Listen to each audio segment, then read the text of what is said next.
Welcome to the Stand Like Men podcast. I'm Logan Ingram. And I'm Daniel Schallenberg. And we're here to explore what it means to live out true masculinity in a biblical sense. This podcast is about becoming men that God wants us to be and encouraging y'all to join us on the way. Yeah, and if you're enjoying the show, don't forget to subscribe and leave us a rating and find us on social media. It really helps us to connect with others looking for conversations like these. Today's episode is part 2 of the discussion on godly fatherhood. So if you haven't listened to episode 12, which is part 1 of this conversation, just pause it here, go back and listen to part 1, and then come back. You have to come back. I think that's how we do it, though, is we intentionally guide. And we get accused all the time of oversharing with our kids. And sometimes now I've regretted some of our conversations just because they'll feel like they know too much. But then I know how generational secrets and secrecy can harm people. And so I don't ever want that. And maybe we do overshare, but I feel like our kids are going to know a lot about a lot of stuff, but in a healthy manner. Yeah. They're in a healthy environment of teaching, not just finding out. Yeah. You know, and we're able to talk it through with them like, hey, this has happened. This is how we're going to deal with it as a family. Instead of, right, we don't need to tell them about that. They can't handle it. I think that's wrong. Yeah. I think thinking our kids are can't handle stuff is wrong. They're very resilient and they're very smart. Yeah. And I think, well, and if you don't teach them, the enemy will. Right. And I truly believe that. For me, like you said, being intentional, but like what we try to do is we try to teach him the why. Yes. Why do we do the things that we do? That's it. Because growing up, the statement, it wasn't just me and Kara, but like any kid in my generation, the only thing we heard was do this because I said so. And there's a time and a place for because I said so. But if that's the only thing that you're ever telling your children is you need to obey because I said so, the child is going to grow up to resent that. And then when he or she leaves the house, he or she is not going to continue in that. Yeah. You have to teach them the why. Why are we doing this? There's a time and a place for because I said so. But unless you're going back and explaining why you told them that, they're not going to understand it. And that's one thing that we had to be intentional with Emmett about is like, listen, when we tell you to do something, you need to obey first. We will explain, but you need to first obey, and then we will come back that like maybe within 5 or 10 minutes and explain. Sometimes it may be several hours later that night before bed. We'll talk about it. But we always circle back and explain why we said that. And we also are very intentional about we do not lie to our son. Like that is we do not lie. Yeah. I know some parents that I deal with a lot of anecdotes, but here's another one. The parents decided that they wanted to cut back on screen time. They didn't want to watch as much TV. So they unplugged the TV and they said, I don't know, the TV's not working. That's weird. It's yeah. You're not explaining why. Like, we are not going to watch TV because of this. We feel like we are being held captive by it. We want you to be outside experiencing more. It's better. It's healthier. And explaining the why. They just said, well, it's easier if we just say the TV's broken, so go do something else. Because if it's broken, then that's something, they're not being the quote unquote bad guy. Yeah. It's like, you're the parent. Sometimes you have to be the bad guy. Like it or not. And so, but anyway, we decided very early on, like before we had kids, we are not going to lie to our children. Yeah. We also get accused of I don't know if we're accused of it, but I'm sure we are, of oversharing to Emmett. Like, yeah. Because you're going to come out of like my parents, I love my parents very much, but they did some things that I wish they hadn't done. They did things that I don't agree with, and I would like to, and there's always generational trauma, baggage issues, whatever you want to call it. Like there's always stuff that's passed down from generation to generation. And sometimes it's very, very good. Like I am a Christian because my parents were Christian. I have a very good work ethic because my father has a very good work ethic. Like a lot of things are passed down from parent to child. That's very good. But sometimes there's stuff that's passed down that's not good. And in those cases, I wanted to make sure that those cycles were broken, because oftentimes they come not just from the parents, but also the grandparents and the great grandparents. And it's just passed on because people are not healing. And so I've been very intentional with Emmett to discuss, okay, well, you see this in your family member, but we don't do that. And you're going to see this. And we try to go back and explain where they're coming from and try to be sympathetic, I guess, and compassionate rather than you shouldn't listen to so-and-so because they're just a heartless person. It's like, no. They have issues that they haven't healed from yet. Like they have been wounded and they just haven't healed from that yet. And it comes across in a negative and harmful way. Yeah. And so we try to like explain, like we're stopping the cycle here, and we want you to be better than us. We want you to be healthy. We want you to be happy. We want you to enjoy time with the family. We don't want you to dread it. We don't want you to get stressed when you come home. We don't want you to like question whether or not you should pay for gas or buy a plane ticket to come visit us. We want you to enjoy the time with us. Yeah. And in all of those discussions, we always try to circle back to Jesus. Like in all things, like you are not going to find peace or happiness. You are not going to find resolution or anything outside of Jesus. We are going to fail you. Your grandparents are going to fail you. Your aunts and uncles are going to fail you. They're going to do something eventually that is going to hurt you and is going to make you disappointed. I don't know if hurt is the right word, but nobody is perfect. And because nobody is perfect, you're going to have interactions with people that you walk away with very disappointed with, upset with, discouraged maybe. But like, if you're trying to get your value and your peace from your family, you're going to end up being disappointed. You have to get your value and your peace and your love from Jesus. I have a perfect segue into my next question. Go for it. How do you deal with feelings of inadequacy and failure as a father? Like my own inadequacy? Because you just said our kids are going to run into people who failed them. Oh, yeah. And so how do you personally deal with I try to be very honest. Yeah. I think we talked about it on a previous episode where we admitted when we were wrong. Oftentimes, whenever I do something wrong, I admit it. And whenever we have these conversations about like family members that haven't healed, I'm like, listen, you're going to come out of childhood. Like when you become an adult, you're going to have issues that you have to heal from too. Because guess what? Daddy's not perfect. I am a wretched soul in desperate need of a savior. And so is your mother. And so we have these conversations and I'm constantly saying like, listen, I am wrecked. I am not a good person. I try to be like Christ, but I fail constantly. And so how do I deal with inadequacies? I just try to be as honest as possible. Yeah.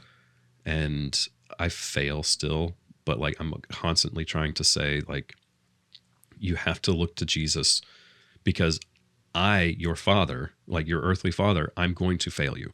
I'm going to screw up constantly. Yeah, we've told our kids that specifically. Like we're not perfect. We're going to mess up, and try and talk it through with them. Yeah, I got a segue. Did you have anything to add on that? Mm-mm. Okay, so when Emmett was probably 4 or 5 years old, I was learning more and more about grace. And there was a kid in the youth group who always asked the most difficult questions because she was insanely smart. And like she studied scripture like nobody's business. And like she would ask a question in middle class at 7th grader. She'd ask a question. We're just like every single person who taught was just like, oh my gosh, that is way far advanced of anybody. She asked this question of, when Jesus forgives you, or when God forgives you, when you sin, you're baptized, your sins are forgiven. How is it that you keep sinning and God keeps forgiving you? Like, there's grace, but then like you're supposed to not sin anymore. But when you keep sinning, how is it that God can still forgive you?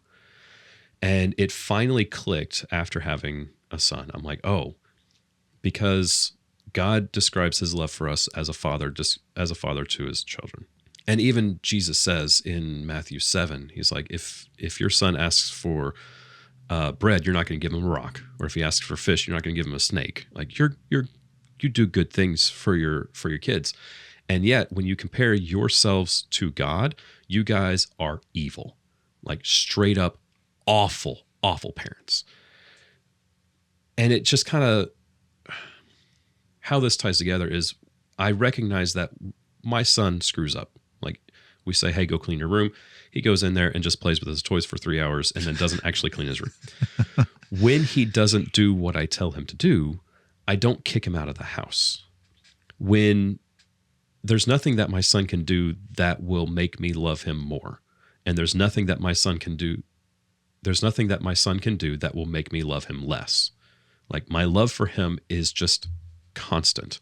It will not change. Now I grow to appreciate it more and more, and I understand my love for him every day, but I don't love him more or less based on what's happening. And there was one time, and when he was about 4 or 5 years old, and it finally clicked. I'm like, oh, that's why God can forgive us over and over and over again, because he recognizes, he knows that his love for us does not change, and he forgives us based on his love, not based on our actions.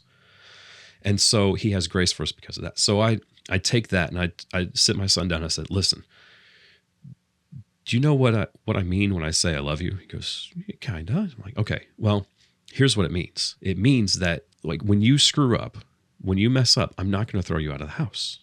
You cannot earn my love. You have it.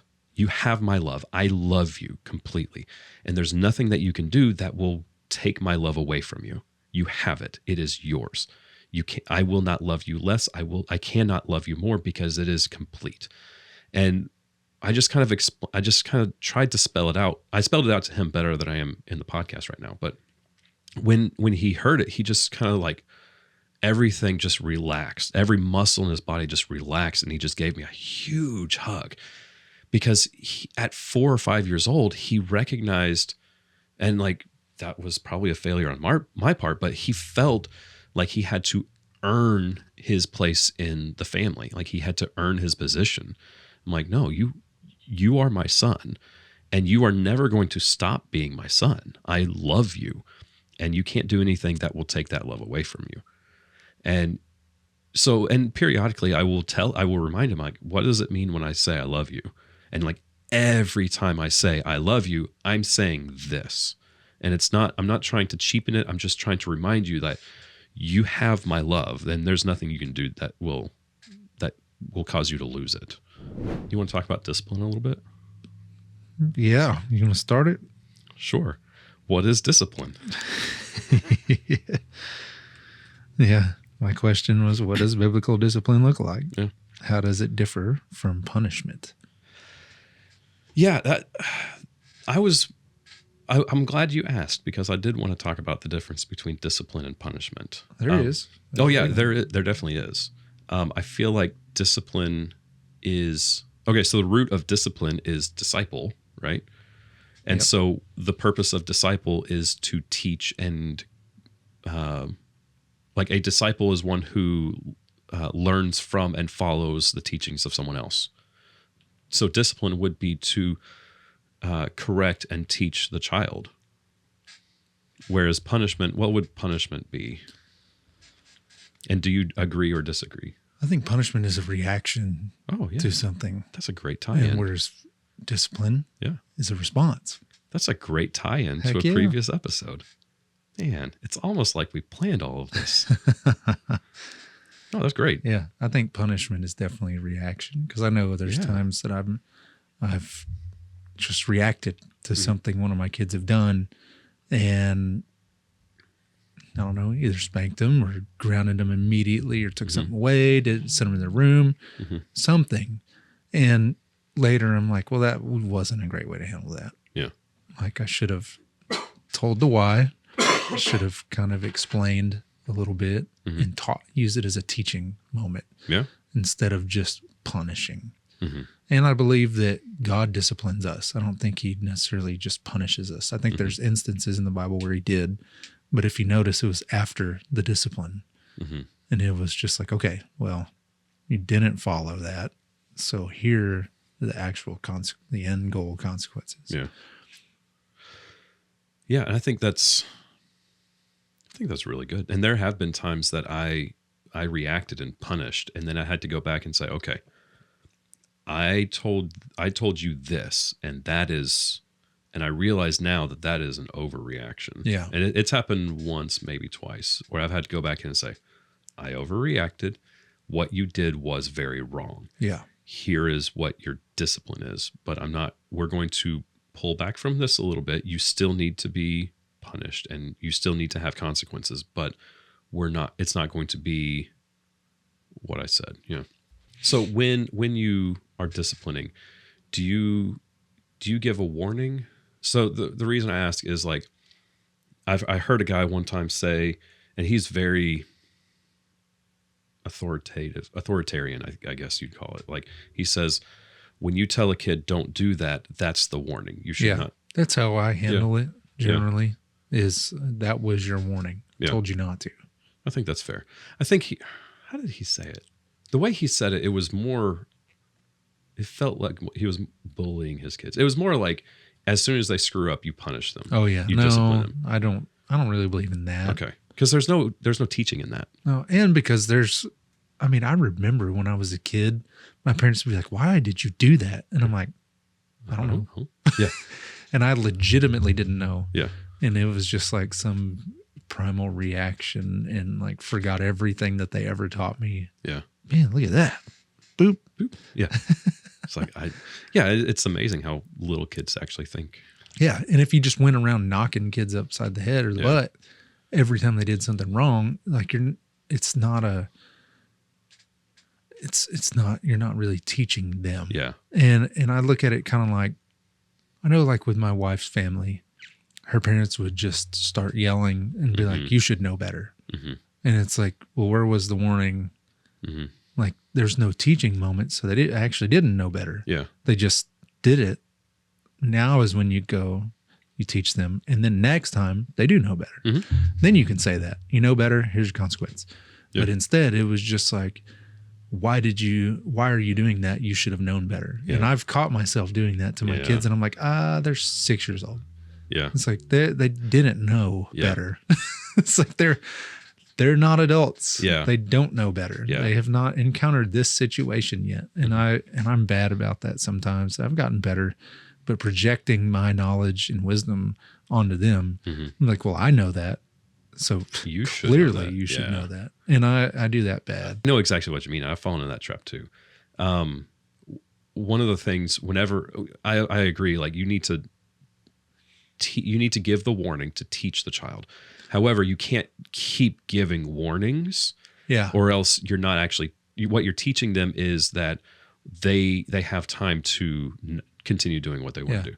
I hate you need to come here 1, 2, and then you count up. I can't. It's like you're giving them 3 seconds to disobey. Yeah, like you're saying that I need you to obey, but I'm actually not going to do anything for a while. It's like, I hate that. So like we'd always say, hey, whatever, don't do what you're doing or there will be a consequence. Yeah. And whatever I tried to, when he was very young, we would tell him what the consequence was. It was like, hey, if you throw that plate or whatever, you will be spanked. Because I was very strongly in the camp of corporal punishment, where spare the rod, spoil the child. Like we're gonna spank him. I was spanked as a kid and I turned out fine. And what ended up happening was we'd say, if you throw that again, you will be spanked. And he'd Yeah. sit there and we could actually sit, he'd sit back, he'd look and he'd think, and then he'd do it again. And so we'd go and spank him, and then he'd pick it up and he'd throw it again. It's like, what are you doing? And like, he could not talk, but you could tell that he understood what we were saying, and we could communicate, and he knew that all he had to do was he considered it a payment. Like he wanted to throw the thing, and all he had to do was get a spanking. He's like, oh, that's it? Okay, cool. And so we had to, like, it was hard because, like, I always thought that timeout was stupid, but we're like, okay, well, we have to try something else because spanking is not working. It's not actually teaching him anything. He sees it as payment. And so we're like, all right, well, you have to sit in timeout. And he's like, I don't want to do that. It's like, okay, well, you have to, like, you did something wrong and here's the consequence. And so we'd sit him in timeout. And the thing that really got him is that we would not stop doing whatever it is we were doing. Yeah. If we were watching a movie or playing a game or whatever, like, you have to go sit in timeout. And he's like, I don't want. He's like, okay, we'll pause it. It's like, no, we're not pausing it. Yeah. Like, you have to had miss these this conversations. Yeah. And so, and oftentimes whenever he was in timeout, we would go and sit with him and discuss, like, here's what you did and here's why it's wrong. Yeah. And you have to sit here now. And so finding the discipline that catches the attention of your child is important, because you can't just, like, decide this is what's going to work. Yeah. Because spanking did not work for my son. I've seen other kids that timeout does not work for them. Yeah. It's like, you have to find the balance of, like, getting their attention and giving them consequences. Mm-hmm. Yeah. And I think it's interesting to me. I've been around horse training and dog training and stuff, and it's not comparing kids to horses or dogs, but like, think of it this way. Like, say your dog is just barking nonstop outside. Well, they're barking. You yell at them to come in the house and you smack them as soon as they get in. You're like, that's for barking. They have no idea what you just said. And so they think, well, just every time I come to you, you're going to smack me. Yeah. But in our minds, we're like, we explained it to them. Yeah. It's like, well, they don't understand that. No. And so it's, you've got to explain it to them. Yeah. And so that's where, like, shock collars and stuff like that come in, because it's, as soon as they're doing it, that's their explanation, because you can't reason with an animal. They don't understand you. But quick PSA, do not put shock collars on your children. No, which is not what you were saying. But no, it is I not. just want to make sure that. But yeah, you can't like call your horse over or a dog over and just smack them and be like, that's what that's for. Yeah. They have no clue what you're talking about. And the kids are the same way. You can't just start whooping them or punish them and not explain what's going on and how it affected someone else and how their actions affect other people in the situation, scenario, whatever is going on. And you've got to do that, or else they just think they're just getting beat or they're just being punished because you're mean. Yeah, I don't know. I'll let other people decide if it's good to tell the child, like, what the consequence is going to be if they do that again, like, as part of the warning. Yeah, I can see an argument as it's good. I can see an argument for it being bad. What I always said was, like, if you do that again, there will be consequences. I don't know what they're going to be, so please don't make me find out. And I've had lessons where I'm like, okay, this has been taken away from you for your bad attitude. I said, there are opportunities to earn it back. Well, here comes an opportunity for them to earn it back. Bam, ruined it. Well, I didn't announce, hey, buddy, here's an opportunity for you to earn it back. I just let him go through it. And then I pointed out, and I said, that was your opportunity right there. Yeah. So here's what I was going to do, because you had been doing great. But then that one thing you did showed me you're not ready for that. Now, of course, they lost it. And they acted like I had promised it to them. Like, no. like I didn't even, like, nothing has actually changed from that second to this second, except that I've pointed out to you that you messed up again. That was your opportunity. And I've actually think that that's been very helpful, is not necessarily warning them. Their warning was they got it taken away to begin with. Yeah. And now we're just encouraging. We're trying to encourage you to make better decisions, instead of just, here's your consequence, and then they learn to just live around it. Yeah. Because I've seen that too. At least one of my kids is great at that. He just goes, okay, fine. Like, I mean, even if he loves it and it affects him for the first day, next day he finds something else to do. And he really doesn't care if he gets it back or not sometimes. And it's like, well, that didn't really work. Yeah. Yeah. Because he didn't think he has to change his behavior because he found something else. Yeah. Yeah. Parenting can be hard in practice. I think in theory, parenting is super simple. It is. And I think it's admitting when we're wrong, and it's in practice, and it's working through, and we're all going to make mistakes, of course. And one important thing to note and encourage everyone is, first of all, we all get it wrong. Second of all, like the why thing, it's all throughout the Bible. I think Proverbs is a wonderful example of kind of an if then scenarios. Like, here, you stay away from this because this. You do this because of this. And there's whys all throughout the Bible. It's through the Old Testament, through the New Testament. And, God is the perfect Father, and he did it. He gave us the explanations. He gave us the warnings, and he gave us the why, but he also gives us the discipline and consequences. I wanted to talk about respect real quick, because I see a lot of parents that don't respect their children. And so there's two definitions of respect. One is respecting someone as a person. They are a living person. They have infinite value in Jesus Christ. The other is respecting them in their position in their status, in their position of authority, whatever you want to call it.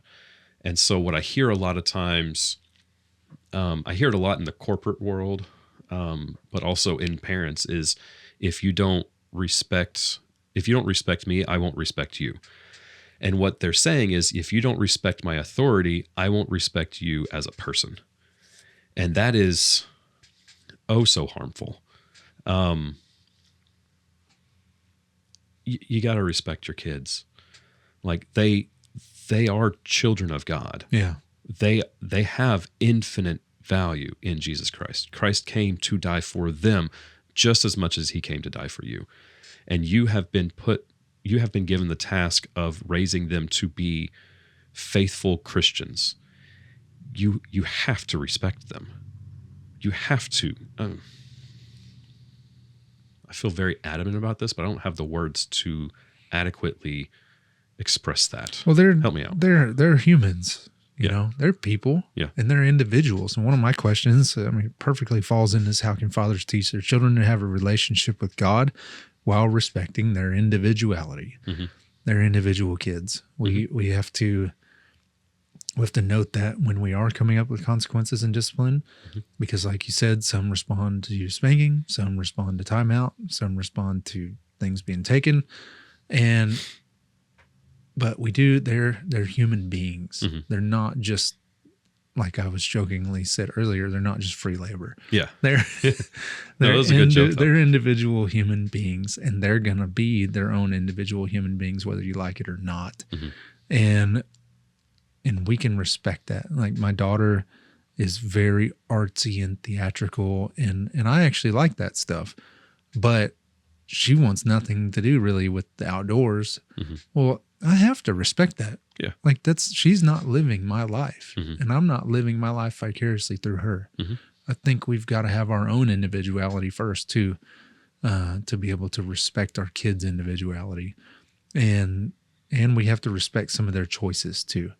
Especially as they get older and they get out of the house, like, they're their own people. They make their own choices, and they get to deal with their own consequences. We have to respect that. We can give our opinions, but we don't necessarily need to disown them if they go against our opinions. Yeah.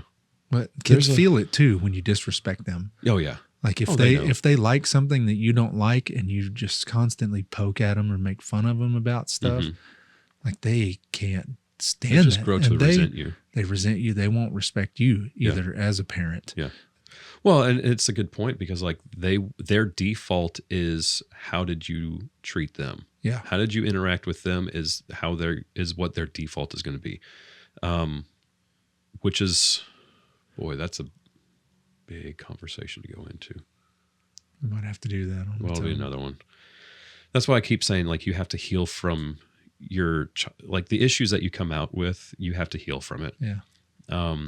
Because I know people that like absolutely hate their parents. Yeah. And they say like I know two girls that were sisters. They are sisters, they're still alive. And like they absolutely hate their mother. And so much so that they moved to almost opposite ends of the country from her. They see her once, maybe twice a year. And when they come in, like it's always just very difficult for them to interact. And what's tragic is they say that they hate their mom so much, but they never actually healed from their baggage. And so they have become their mother. Yeah. And their default, I see that a lot. Their default is exactly what I saw that a did. lot when I was working in mental health care. It's these people would come in ranting and raving about their parents or siblings or family member.